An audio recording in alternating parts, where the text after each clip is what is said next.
తెలంగాణ రాష్ట్రంలో ఫిబ్రవరి 11న జరిగే మున్సిపల్ ఎన్నికల్లో ఉమ్మడి ఖమ్మం జిల్లాలో ఉన్న అన్ని మున్సిపాలిటీను కాంగ్రెస్ పార్టీ కైవసం చేసుకుంటుందని మున్సిపల్ ఎన్నికల జిల్లా ఇన్ఛార్జ్ రాష్ట్ర దేవాదాయ శాఖ మంత్రి కొండా సురేఖ ధీమా వ్యక్తం చేశారు. ఖమ్మం జిల్లా వైరా నియోజకవర్గం కేంద్రంలో మున్సిపల్ ఎన్నికలపై కాంగ్రెస్ పార్టీ ముఖ్య కార్యకర్తల సమావేశం నిర్వహించారు. ఈ సమావేశానికి మంత్రి కొండా సురేఖ ముఖ్య అతిథిగా హాజరయ్యారు. నేను రావడం ఆలస్యం అవుతుందక్క, మీ కార్యక్రమం మీరు చేసుకోండి అని చెప్పి వారు చెప్పడం జరిగింది. వారి పర్మిషన్ తోటే ఈ కార్యక్రమాన్ని ముందుకు తీసుకుపోవడం జరుగుతూ ఉంది. మరి ఇక్కడ టోటల్ గా ఉన్న వార్డ్స్ 20 వార్డ్స్. ఇది మహిళా జనరల్ రిజర్వ్ అయినటువంటి సీటు. నడుస్తూనే ఉంటాయి, కొంత మనకి ఇబ్బందులు జరుగుతూ ఉంటాయి. జరిగినప్పుడు వాటిని సరి చేసుకోవడానికి నిలబడాల్సింది మీరు, క్యాడర్ నాయకులు.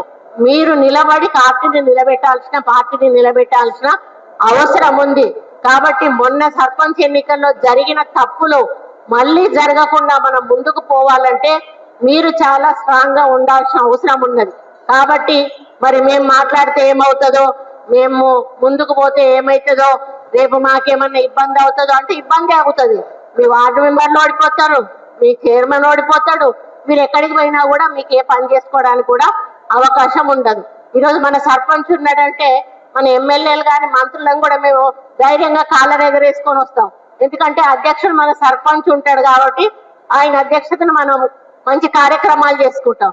అదే ఇంకొకరు ఉంటే ఎట్లుంటది అంటే మనకు కొంచెం వేరే వాళ్ళని ఎవరో తెలియని వాళ్ళ ఇంటికి పోయినట్టుగా ఉంటది.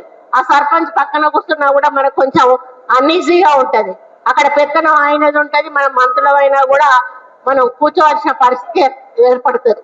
అదే పద్ధతిలో మున్సిపాలిటీలో కూడా మన వాళ్ళు ఉంటే మనకు తలెత్తుకొని ధైర్యంగా మనం ముందుకు పోయేటువంటి అవకాశం ఉంటది. మనకు ప్రభుత్వం నుంచి వచ్చినటువంటి పథకాలన్నీ కూడా మన వార్డు మెంబర్ల ద్వారా, మన చైర్మన్ ద్వారా మన వాళ్ళకి ఇప్పించుకునే అవకాశం ఉంటది. మన డెవలప్మెంటల్ యాక్టివిటీస్ కూడా మనకు మనంగా పెట్టుకునేటువంటి అవకాశం ఉంటుంది.